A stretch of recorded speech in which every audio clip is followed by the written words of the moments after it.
friends, welcome to the Jazz Ranch, hip cats and groovy chicks. I had a subscriber request that I show him or demonstrate in a video how to play a two beat, backing yourself up singing.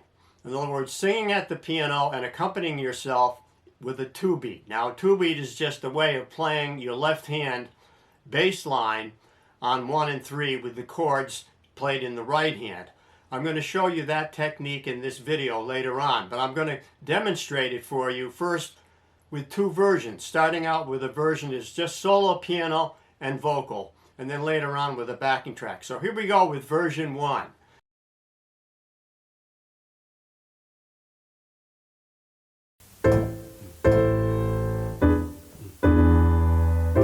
Fly me to the moon, let me play among the stars. Let me see what spring is like on Jupiter and Mars. You know the words, hold my hand. You know the words, darling, kiss me. Fill my heart with song, let me sing forevermore. You are all I long for, all I worship and adore. In other words, please be true. In other words, I love you. I love you. I love you.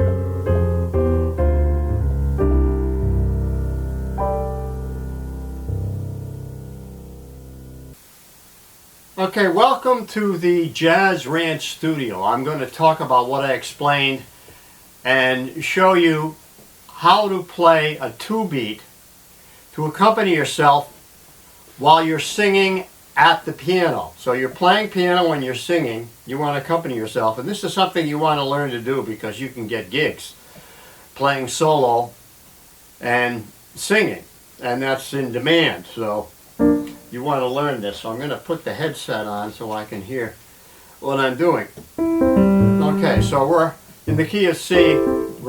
This is about the song Fly Me to the Moon. Now, here's the basic thing with the two beat.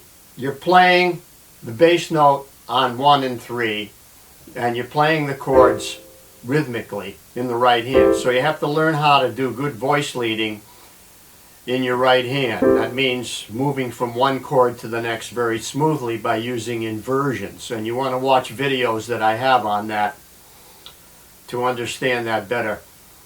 I won't be talking about that in detail in this video, just mostly about the two beat left hand. Now, when there's just one chord in the measure, like we have A minor 7 for 4 beats to D minor 7 for 4 beats, then to G7 for 4 beats, and then to C major. That's the first 4 measures. So there's one chord per measure. When there's just one chord per measure, generally what you want to do is play the one chord, or the root of the first chord on beat 1, and then its fifth on beat 3. So it would be 1, 2, 3, 4. Now that becomes the note that's going to connect to the next measure, which is going to be the D minor. So it connects nicely because to go to A to E, you're just going to go down a whole step to get to the D.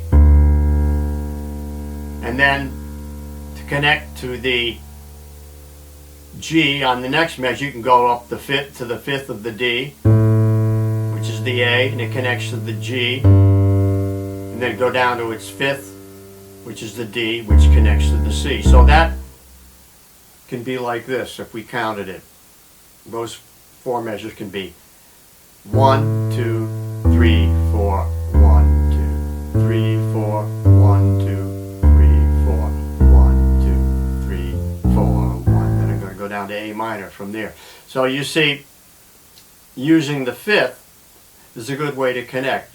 But also, it connects because it's just a whole step above it.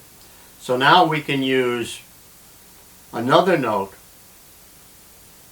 another quarter note in there to create a chromatic approach to the next measure. So it could be A down to E and then down a half step to connect to the D, then up to the A, down a half step to connect to the D, to the G I mean, and then down to the D, and then down a half step to the C. So now it's going to sound like this: A, E, E flat, D, A flat, G, D, D flat, C. So here's how it sounds in rhythm.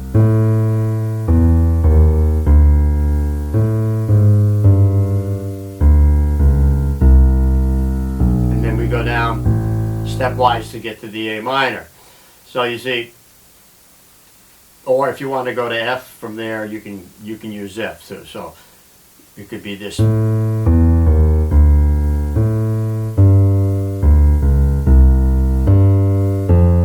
Down to D, down to B, and then like that, you see. So that's the basic thing that's happening here. In other words, with a 2-beat, you're playing on 1 and 3.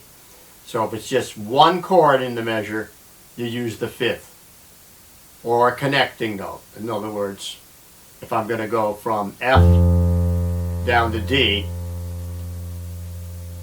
I'm going to use the connecting note of the stepwise E. So 1, 2, 3, 4, 1, 2, then the stepwise to the B, 3, 4, 1, 2, then to the E. There I'm going to have, when you have 2 chords in the measure, it's easy to figure out because you just go right to the note. B, E, A. So let's take the whole first 8 measures like this.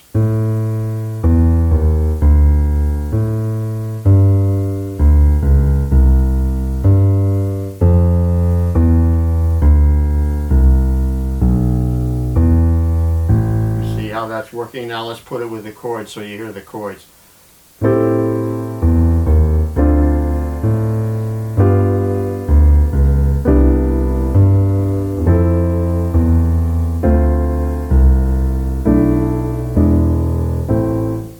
So there you have the 2-beat feel.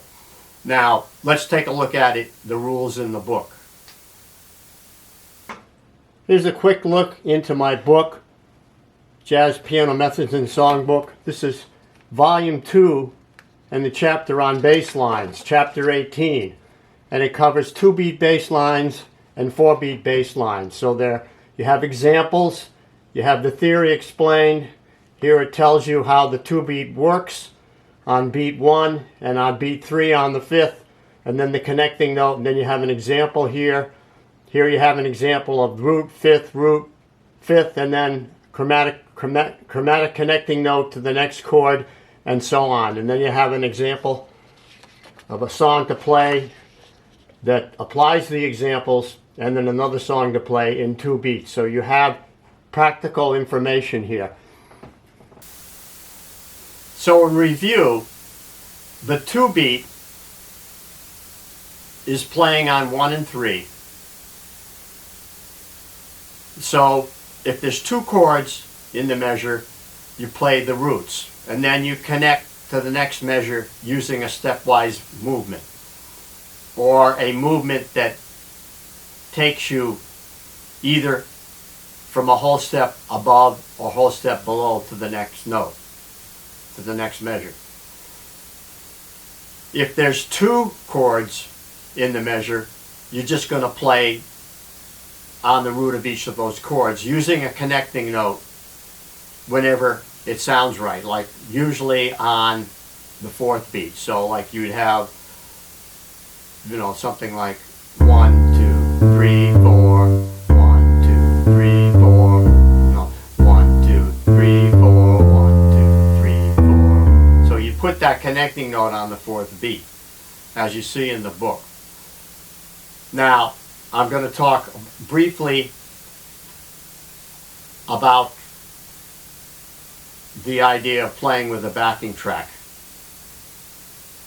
Now, when you play a backing track, the bass player is going to be playing all those bass notes for you, so you don't have to worry about that. So the main thing you're going to do is you're going to just accompany yourself with chords in the left hand, in the right hand and left hand. So the left hand is probably going to play the roots.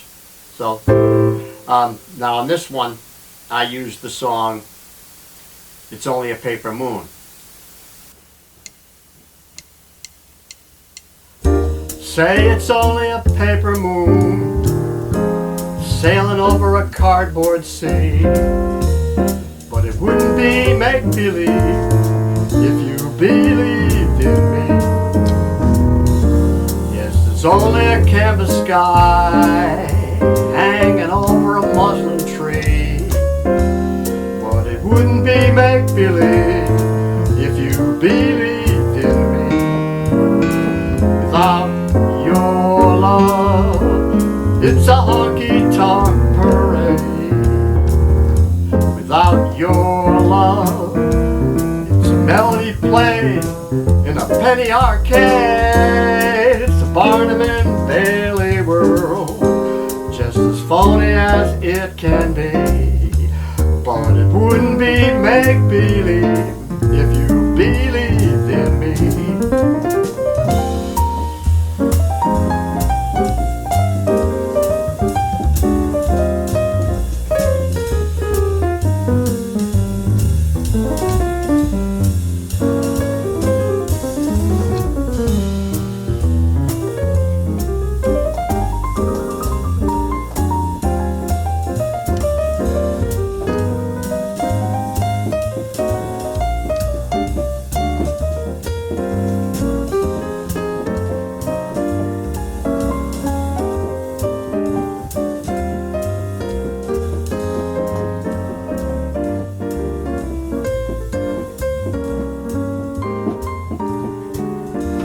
It's a Barnum and Bailey world, just as phony as it can be.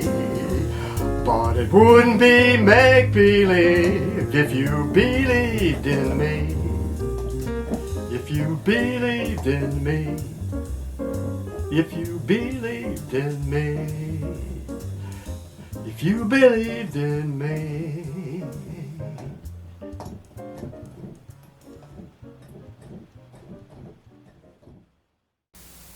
Now, when you're playing with a backing track, that's like playing with a bass player and a drummer. It's a lot freer now, vocally. You notice that I was a lot freer with the way I was singing. It freed me up because I'm not having to think so much about the bass line, the chords, and the singing, and trying to coordinate them and not make the singing, keep the singing looser. It's easier to be looser with the singing when you have a bass player and a drummer or a backing track. So I just have to play rhythmically, comping in my right and left hand. And I have videos on comping. So a lot of times if you're singing and playing, you can kind of play in the spaces or just comp like, rhythmically.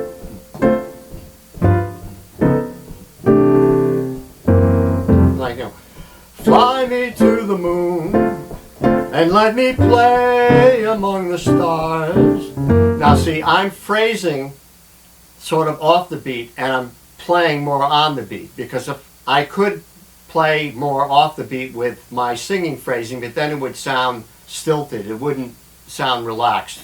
It'd be like, fly me to the moon and let me play. No, it wouldn't be swinging.